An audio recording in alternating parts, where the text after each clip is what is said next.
Baik, bismillahirrahmanirrahim. Assalamualaikum warahmatullahi wabarakatuh. Pada kesempatan kali ini kita akan bahas tentang metabolisme. Adakah yang tahu apa itu metabolisme?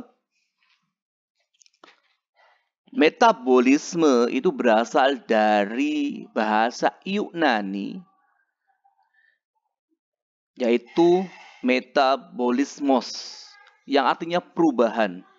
Jadi, metabolisme adalah proses biokimiawi yang terjadi di dalam tubuh makhluk hidup yang bertujuan untuk mempertahankan kehidupan. Metabolisme ini bisa saja bertujuan untuk mendapatkan energi dengan melakukan perubahan bahan makanan menjadi produk yang dibutuhkan sehingga nanti bisa mendapatkan energi untuk aktivitas tubuh. Bisa saja nanti metabolisme itu adalah suatu perubahan, suatu sintesis, suatu pembentukan, suatu penyusunan makanan dari bahan-bahan yang ada. Nah, ini adalah pengertian secara umum dari metabolisme. Metabolisme itu dibagi menjadi dua. Ada yang namanya katabolisme, ada yang namanya anabolisme. Untuk katabolisme, kamu ingat saja kataro. Anabolisme susana. Kataro dan susana. Kataro adalah dari kata katabolisme rombak. Kataro itu katabolisme rombak. Berarti apa yang terjadi pada katabolisme? Yang terjadi adalah proses perombakan atau penguraian dari senyawa yang kompleks, yang besar, menjadi senyawa yang lebih sederhana atau menjadi senyawa yang lebih kecil dan melepaskan sejumlah energi. Energi di sini adalah dalam bentuk ATP, adenin trifosfat. Adenin dengan 3 fosfat. Ya. Ini biasanya terjadi pada mitokondria. Di sini saya sudah siapkan gambarnya. Ini adalah mitokondria. Yang menarik dari mitokondria adalah dia ada DNA, dia ada tersusun dari 2 membran sel, membran dalam dan membran luar. Kemudian dia memiliki ribosom. Jadi dia bisa melakukan fotosintesis, ya. Sedangkan anabolisme adalah, ingat tadi, susana, susun ana. Proses penyusunan itu adalah anabolisme. Jadi anabolisme adalah proses pembentukan, proses penyusunan, atau proses sintesis senyawa yang sederhana menjadi senyawa yang lebih kompleks dan membutuhkan sejumlah energi untuk melakukan reaksi kimiawi tersebut. Anabolisme contohnya adalah proses yang terjadi pada kloroplas. Nanti akan kita bahas, ini gambar kloroplas. Di sini sama, dia juga memiliki 2 membran, membran dalam dan membran luar. Dan dia pun memiliki DNA, juga memiliki ribosom. Berarti dia bisa juga melakukan sintesis protein. Kemudian kita lihat perbedaan selanjutnya. Kalau katabolisme itu contohnya seperti respirasi aerob. Kita akan bahas setelah ini. Respirasi anaerob. Ini anaerob ya, ini tipe ini. Kemudian ada fermentasi. Kalau kamu pernah praktek membuat tape atau pernah makan tape, baik itu tape uli atau tape ketan atau peyem, tape yang dari singkong, itu adalah contoh fermentasi termasuk dalam katabolisme. Sedangkan anabolisme contohnya adalah fotosintesis dan kemosintesis. Yang membedakan hanya sumber energinya saja. Kalau fotosintesis itu berasal dari energi cahaya sebagai sumber energinya, sedangkan kalau kemosintesis itu dari energi kimia. Perbedaan yang ketiga, secara singkat respirasi aerob itu atau penguraian glukosa itu sebagai berikut, di mana ada glukosa C6H12O6 ditambah dengan oksigen akan menghasilkan 6CO2 plus 6H2O plus ATP atau energi. Ini katabolisme. Sedangkan anabolisme contohnya adalah pada reaksi fotosintesis berikut. Dibutuhkan bahannya 6 CO2 dari udara, 6H2O dari tanah ya, air, diserap oleh akar kemudian dibawa menuju ke daun, butuh energi dalam bentuk ATP. Dan dihasilkan C6H12O6 atau glukosa dan dihasilkan oksigen. Inilah kenapa ketika di siang hari kita merasa segar berada di bawah pohon. Karena apa? Karena mereka sedang fotosintesis dan menghasilkan oksigen. Next ya. Kita akan bahas tentang respirasi aerob terlebih dahulu. Respirasi aerob adalah proses pemecahan senyawa glukosa yang membutuhkan oksigen, namanya juga aerob ya, butuh oksigen. Nah, nanti produk akhirnya adalah akan dihasilkannya CO2, dihasilkan H2O,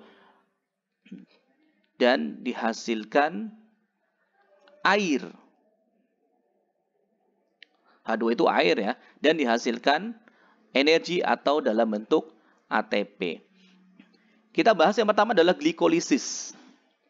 Glikolisis, reaksi lengkapnya ada di sebelah kiri saya. Yang ini glikolisis lengkapnya.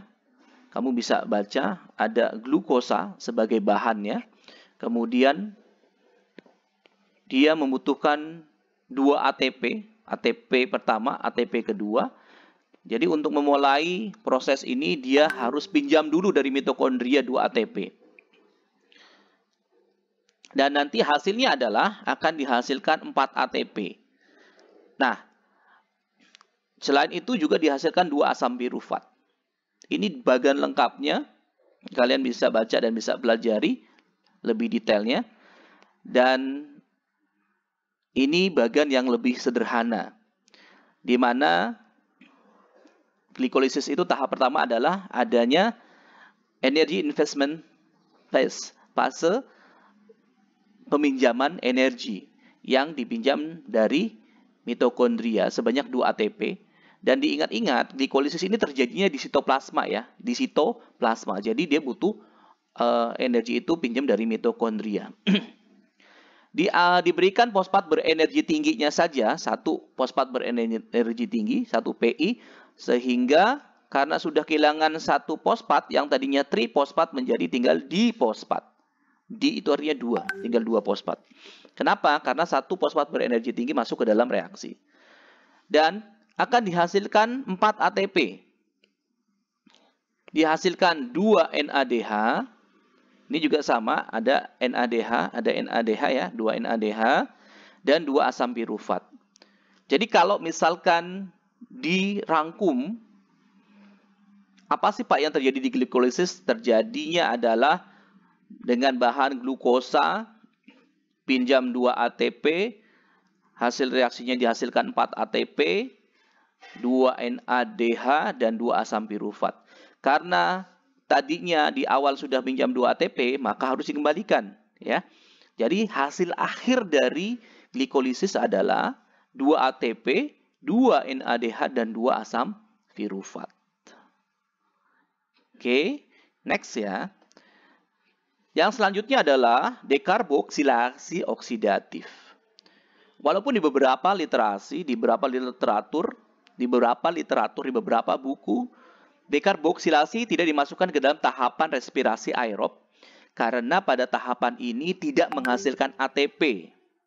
Ya, tidak menghasilkan ATP. Itu alasannya kenapa di beberapa literatur, di beberapa buku, tahapan ini tidak dimasukkan ke dalam tahapan respirasi aerob. Oke, kita bahas dekarboksilasi oksidatif itu terjadinya di matriks mitokondria. Jadi di bagian dalam mitokondria.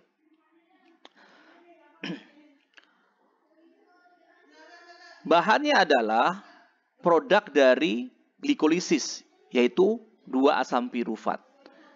Ini ya, 2 asam pirufat yang masih ada di sitoplasma akan masuk ke dalam mitokondria. Kemudian di sana akan dihasilkan CO2. Perhatikan, dihasilkan CO2. dihasilkan 2 NADH dan dihasilkan 2 asetil-CoA. Oke, di sini kurang 2 CO2 ya. Diingat-ingat dihasilkan 2 CO2, 2 NADH dan 2 asetil-CoA. Proses ini dibantu oleh koenzim A. Nah, lalu asetil-CoA ini sebagai produk dari dekarboksilasi oksidatif akan masuk ke tahapan selanjutnya, yaitu tahapan siklus Krebs. Ya, siklus Krebs. Kita lihat di sini, ini adalah bahannya, bahan dari dari siklus Krebs, namanya asetil-CoA. Asetil-CoA. Asetil-CoA sebagai bahan siklus Krebs itu akan diikat oleh oksaloasetat sehingga membentuk sitrat. Yang diambil asetilnya saja dan CoA-nya itu dilepas. Terbentuklah yang namanya sitrat. Oke, sebelumnya kejadian ini untuk siklus Krebs itu terjadinya di matriks mitokondria ya. Di sini sudah disiapkan gambar apa sih yang disebut dengan matriks. Membran luar, membran dalam, ada krista ya. Membran dalam itu nama lainnya adalah kristae. Dan setelah terbentuk sitrat, maka dia akan membentuk isositrat. Perubahan dari isositrat ke alfa ketoglutarat itu menghasilkan CO2 dan menghasilkan NADH. Yang penting-penting dikasih tanda ini, warnanya kuning. Kemudian dari alfa ketoglutarat membentuk suksinil-CoA, itu akan juga dihasilkan NADH, juga CO2. Dari suksinil-CoA membentuk suksinat akan dihasilkan ATP. Dari suksinat ke fumarat akan dihasilkan FADH2. FADH2. Dan dari fumarat ke malat akan membutuhkan air. Dari malat ke oksaloasetat akan dihasilkan NADH. Jadi, dengan bahan 2 asetil-CoA akan dihasilkan 2 ATP. Dari mana 2 ATP-nya? Dari sini. 2 FADH. Ini ya. 2 FADH. Kemudian ada 6 NADH. 1, 2, 3 dikali 2. Kenapa dikali 2, Pak? Karena ini bercabang menjadi 2. Dari awal di glikolisis bercabang menjadi 2. Sehingga berapapun hasilnya dikalikan 2. Next. Tahapan yang terakhir adalah rantai transport elektron. Nah, tadi di glikolisis itu sudah dihasilkan 2 ATP. Masih ingat ya, 2 ATP masuk ke dalam rantai transport elektron. Kemudian dihasilkan 2 NADH. Nah, dia akan masuk ke dalam rantai transport elektron. Di dekarboksilasi oksidatif, di sini akan dihasilkan 2 CO2, 2 NADH, 2 asetil-CoA. Yang ditransport adalah yang 2 NADH-nya. Masuk ke rantai transport elektron. Di siklus Krebs, tadi dihasilkan 2 ATP, 6 NADH, dan 2 FADH. Nah, ditransport ke sini. Jadi yang ditransport itu yang FADH, NADH. ATP karena dia molekul kecil langsung dikumpulkan saja. Kenapa sih Pak yang FADH dan NADH itu dikumpulkan? Karena dia molekulnya masih besar. Tidak bisa langsung masuk, maka harus ditransport melalui membran dalam atau kristae ya, untuk menghasilkan ATP. Nah, prosesnya seperti pada sebelah kanan. Sebelah kanan ini adalah membran dalam atau kristae. Kalau NADH, 1 NADH itu setara dengan 3 ATP. Kenapa bisa setara dengan 3 ATP, Pak? Karena NADH itu akan melepas H+, kemudian H+ ini akan melewati protein yang pertama. Protein pertama dilewati, maka dia melepas H+1. Menuju ke koenzim Q, Kemudian dia melewati protein yang kedua, protein nomor 3 di sini, menghasilkan H+ lagi. Kemudian ke sitokrom C, kemudian melewati protein membran yang keempat, juga melepaskan 1 H+. Jadi ada 1, 2, 3 H+. H+ ini setiap melewati, masuk ke dalam membran, melewati protein, ya, protein membran, itu akan menghasilkan ATP. Jadi 3H+ itu akan menghasilkan 3 ATP. Karena itu 1 NADH setara dengan 3 ATP. Sebaliknya 1 FADH itu hanya 2 kali melewati protein membran, sehingga hanya dihasilkan 2H+. Sehingga hanya dihasilkan 2 ATP. Jadi totalnya akan dihasilkan 4 ATP. Ini total keseluruhan dari respirasi aerob. Kemudian 2 FADH, 2 dikali 2 ATP sama dengan 4 ATP. 10 NADH, 10 dikalikan 3 ATP sama dengan 30. Totalnya 34 di rantai transport elektron. Total keseluruhannya adalah 38. Di mana Pak dihasilkannya H2O? Tadi di karboksilasi oksidatif sudah dihasilkan CO2. Kemudian di siklus Krebs dihasilkan beberapa CO2. Nah, di mana H2O? Masih ingat ya tadi ya, di bagian reaksi di katabolisme itu akan dihasilkan 6 CO2 plus 6 H2O.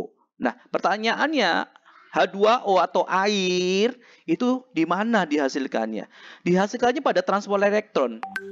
Selain menghasilkan 3 ATP per 1 NADH, H+ yang masuk, ya, itu akan berikatan dengan oksigen sebagai bahan dari proses respirasi aerob. Diingat-ingat lagi, respirasi aerob itu bahannya ada glukosa C6H12O6 plus 6 oksigen.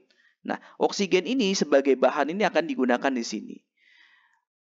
Berikatanlah antara oksigen O2 dengan ion hidrogen 2H+, terbentuklah H2O, air. Demikian pun saat perubahan transport elektron dari FADH pun akan dihasilkan H2O.